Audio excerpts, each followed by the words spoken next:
जी हाँ फ्रेंड्स, जैसे कि पिछले एपिसोड में हम लोगों ने देखा था कि सोंग चाचा की मॉम की हालत बहुत ज़्यादा ख़राब होती है। सोंग चाचा अपनी मॉम को देखकर बहुत ज़्यादा परेशान हो रही होती है।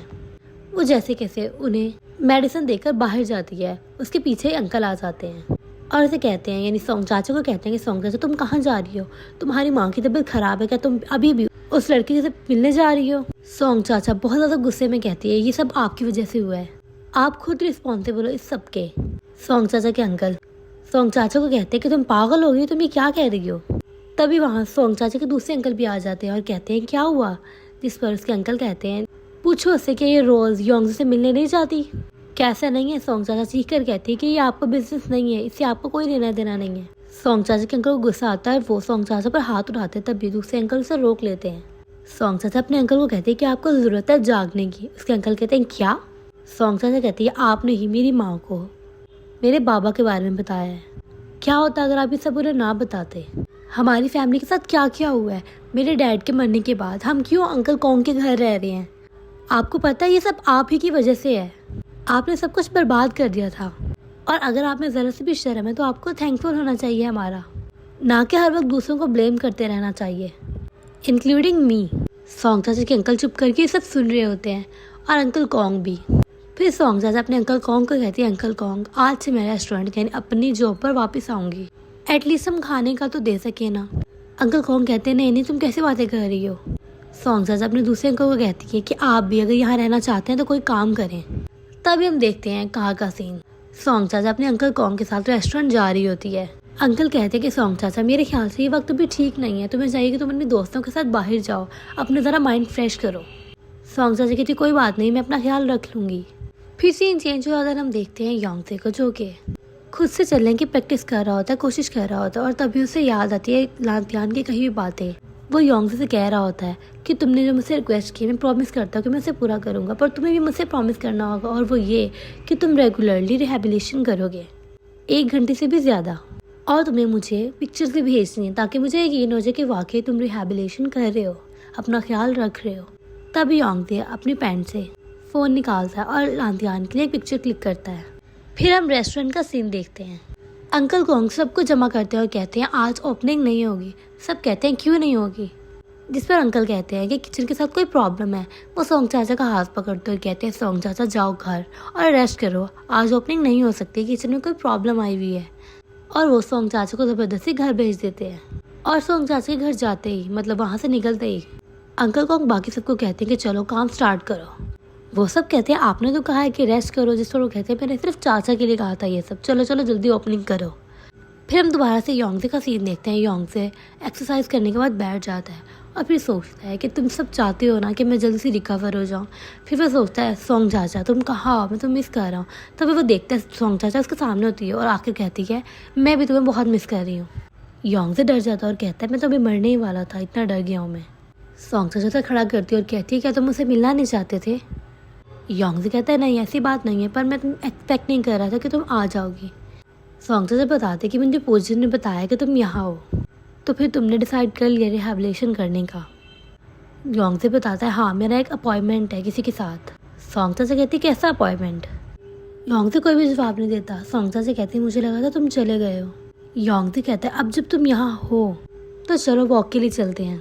योंगसे अपनी जगह बेड पर अपने असिस्टेंट को लिटा देता है और खुद सोंग चाचा के साथ वॉक पर जाता है। फिर हम देखते हैं सोंग चाचा और योंगसे एक शॉप के बाहर से गुजरते हैं और वो शॉप देखकर उन्हें याद आता है कि एक बार सोंग चाचा योंगसे को यहाँ पर डिनर के लिए लाई थी, और सोंग चाचा से बताती है कि तुमने मुझसे कहा था कि तुम मुझे लास्ट मील बाय करके देना चाहते हो, उस टाइम तुम मुझसे छुपना चाह रहे थे। योंगसे खामोश हो जाता है इस बात पर। फिर योंगसे कहता है चलो फ्रूट्स देखें क्या वो अभी भी अच्छी स्मेल कर रहे हैं। तभी योंगसे और सोंग चाचा फ्लैशबैक का सीन देखते हैं जब सोंग चाचा एप्पल उठाकर उसे कह रही होती है कि देखो इसकी स्मेल कितनी अच्छी है, और फिर वो दोनों एप्पल्स की स्मेल लेने लगते हैं। और तभी सोंग चाचा भागी भागी उस शॉप के पास जाती है और दोबारा से एप्पल पकड़ कर योंगसे की तरफ करती है और मुस्कुरा रही होती है। योंगसे उसे देख रहा होता है और फिर वो दोनों अंदर खाना खाने के लिए चले जाते हैं और टेबल पर बैठ जाते हैं, और दोनों बहुत ज़्यादा अफसरदा दिखाई दे रहे होते हैं क्योंकि इस जगह से उनकी बहुत सारी यादें जुड़ी हुई हैं। लास्ट टाइम भी जब ये दोनों यहाँ आए थे तो ये दोनों अलग हो गए थे, और अब भी इन्हें डर है कि ये दोनों अलग ना हो जाएं। फिर वो दोनों फ्लैशबैक का सीन देखते हैं जब सोंग चाचा और योंगजे इसी टेबल पर बैठे हुए होते हैं और सोंग चाचा योंगजे के लिए पॉरेज बना रही होती है। सोंग चाचा योंगजे को कहती है, यही वो जगह थी जब मेरा सपना तुम्हारे साथ रहने का शुरू हुआ था, जब पहली बार मैंने तुम्हारे बारे में कुछ फील किया था। और योंगजे कहते हैं, हाँ मुझे भी तुम्हारे पोटेंशियल का तभी पता लगा था। फिर वो दोनों मुस्कुराने लगते हैं। फिर योंगजे सोंग चाचा को कहता है, सोंग चाचा प्रॉमिस करो कि तुम अपना ड्रीम कुकिंग का पूरा करोगी। सोंग चाचा कहती है, तुम भी मुझसे प्रॉमिस करो कि तुम एक आज़ाद और बहादुर स्विमर बनोगे और इस सपने को पूरा करोगे। फिर वो दोनों उस रेस्टोरेंट से बाहर निकल आते हैं। योंगजे सोंग चाचा को कहते हैं कि तुमने बहुत कम खाया है, क्या तुम्हारी भूख मुझे देखकर कम हो जाती है। सोंग चाचा कहती है, हाउ अबाउट यू, तुमने भी कुछ नहीं खाया और पूरा टाइम मुझे ही देखते रहे हो। फिर वो दोनों एक दूसरे की तरफ देखने लग जाते हैं और योंगजे कहते हैं, let's go to the next place. Song चाचा कहते हैं, किधर, जिस पर योंगजे कहता है, जहाँ हम बारिश को सुन सकें, मैंने सुना है कि आज बारिश होगी। फिर हम देखते हैं कि वो दोनों योंगजे के घर चले जाते हैं और विंडो से बारिश को एंजॉय करते हैं। बाहर बहुत तेज से बारिश हो रही होती है। सोंग चाचा कहते हैं कि अब तुम खुश हो बारिश को सुनकर। योंगजे कहता है, हैप्पी, एक रात इनफ है, मैं सोच रहा हूँ कि ये बारिश पूरी रात हो। फिर योंगजे सोंग चाचा को कहता है कि तुम लकी हो कि मेरा एक हाथ काम नहीं करता, इसीलिए मैं इतना अच्छा बन के रहूँगा, वरना मैं इतना जेंटलमैन नहीं हूँ। सोंग चाचा मुस्कुराने लगती है और कहती है, मजाक को साइड पर रखकर तुम बेटर हो गए हो पहले से, जब तुम ठीक हो जाओगे तब मैं दोबारा बारिश को तुम्हारे साथ सुनूंगी। योंगजे कहता है, हाँ मैं ट्राई करूँगा रिकवर होने की, ओलंपिक्स में पार्टिसिपेट करने की। फिर सोंग चाचा कहती है, हमारी एक डील है कि अगर तुम गोल्ड मेडल हासिल करते हो तो तुम मुझे शादी करने के लिए प्रपोज करोगे। योंगजे मुस्कुराता और कहता है, व्हाट काइंड ऑफ प्रपोजल, मतलब तुम किस तरह का प्रपोजल चाहती हो मुझसे। सोंग चाचा कहती है, flowers, candles and ring, know just be simple. फिर योंगजे अपनी इमेजिनेशन में देखता है कि उसने गोल्ड मेडल हासिल कर लिया है और वो बहुत ही अलग अंदाज में डांस कर करके सोंग चाचा को प्रपोज कर रहा है। फिर वो दोनों मुस्कुराने लगते हैं। योंगजे कहता है, ओके ऐसा ही होगा। फिर हम सुबह का सीन देखते हैं स्विमिंग क्लब का, जहाँ पर कोच जियांगशु को कह रहे होते हैं कि तुमने टूर्नामेंट में हिस्सा लेना है।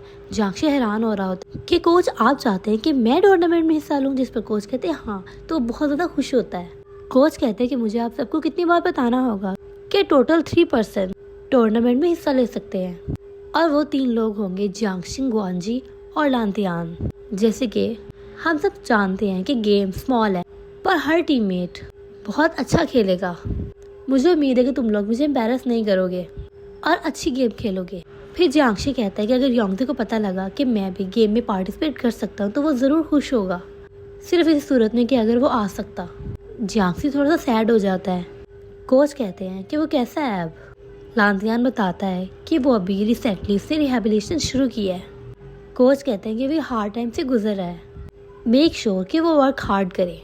एनीवेज तुम्हें चाहिए कि तुम उसे इनकरेज करो, ओके। जिस पर लांतियान कहता है जी। फिर लांतियान कहता है कि अगर वो दोबारा कभी स्विमिंग ना कर सका तो it's okay to give up. Coach कहते हैं बेशक सब कुछ नाउम्मीद लग रहा है, मगर फिर भी इस सूरत में भी उसे खुद पर गिव अप करने की इजाज़त नहीं है। क्या मकसद है जीने का, चलो ट्रेनिंग स्टार्ट करो। फिर हम सोंग चाचा और योंगजे को देखते हैं जो कि घर से बाहर निकलते हैं और सोंग चाचा आसमान को देखकर बहुत ज़्यादा खुश होती है क्योंकि आसमान पर बहुत ही खूबसूरत रेनबो होता है। फिर सोंग चाचा कहती है योंगजे को, लेट्स मीट लेटर। योंगजे उसकी तरफ देखता हुआ कहता है, हाँ दोबारा कभी बारिश होते हुए। वो दोनों एक दूसरे की तरफ मुस्कुरा कर देखते हैं। फिर योंगजे सोंग चाचा की तरफ देखते हुए कहता है कि यहीं पर गुड बाय कह दो मुझे। सोंग चाचा कहती है यहाँ पर, जिस पर योंगजे कहता है हाँ। सोंग चाचा कहती है अभी हम पहले हॉस्टल चले जाते हैं। योंगजे कहते हैं मैं खुद कर लूँगा। फिर सोंग चाचा को योंगजे कहता है भूलो मत आज मैं तुम्हारा बॉयफ्रेंड हूँ, कोई पेशेंट नहीं।